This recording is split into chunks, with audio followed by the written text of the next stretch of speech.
In this question, you're asked to solve the equation 2 tan inverse of cos x is equal to tan inverse of 2 cosecant x.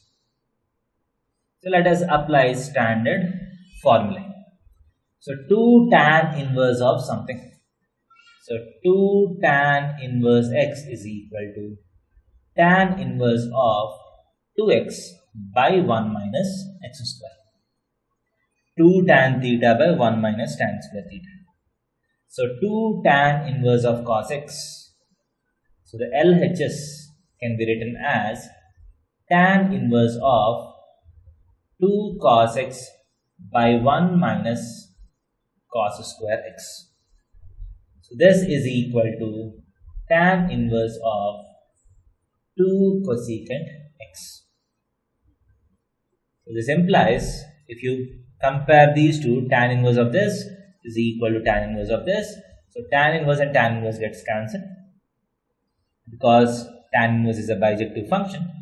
So if these two are equal, then the arguments have to be equal. So 2 cos x by 1 minus cos square x is sin square x is equal to 2 cosecant x is by sin x. So 2 and 2 gets cancelled, 1 sin x gets cancelled. So sin x is in the denominator, so sin x not equal to 0. So this implies cos x by sin x is equal to 1. This implies tan x is equal to 1.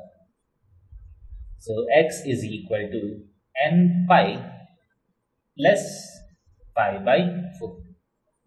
So corresponding to x is equal to n pi plus pi by 4. So this equation will be valid.